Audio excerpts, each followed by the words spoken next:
when I was 19, way back in 1980, I was a very naive virgin. I had a belief system that I was going to save myself until I was married, that, you know, the white picket fence and all of those dreams, right, that people have, girls have. And what ended up happening is I met somebody that ended up being a stalker. I did not know him at the time, we did not date at the time, he just randomly showed up with a friend of mine to a party that we were having with a bunch of friends. And this party was with a group of people that were like my dearest friends and family. And we were celebrating somebody's engagement. The first time one of my friends had gotten engaged. It was this really big deal in my group of friends. And we were partying at a house that was like my second home. So it was a place that I felt at home, that I felt really comfortable, and I was surrounded by people that I love and adore. And we had drank too much in the celebration, and a number of us spent the night at this house, which is something that we had normally done. Slept anywhere, on the couch, on the floor, in the bed, wherever, it didn't matter. I slept on an oversized couch, and in the middle of the night I was woken up by this guy who said I looked uncomfortable, and I was still buzzed, I wasn't thinking anything. And he said, why don't you go lay down in another room and stretch out? And I said, okay. And the next thing, you know, one thing leads to another, and I don't remember when I realized I was in trouble. But I do remember at a point giving up the fight. And,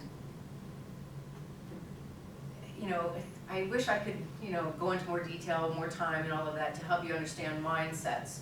But the bottom line is that at that particular time, he had raped me, and he tried to kill me by strangling me with my clothes, with my blouse. And at that time, you have to understand where the world was when it came to rape and sexual assault. It was really at a time where there were no resources, locally, regionally, nationally. There was a belief that a rapist was a boogeyman. It wasn't somebody that you knew. It wasn't someone that was a date rape. This was not a date, obviously, but it was hard to figure out, hard for me to process everything, because I believed on some level that a rapist was somebody that jumps out into the bushes, right?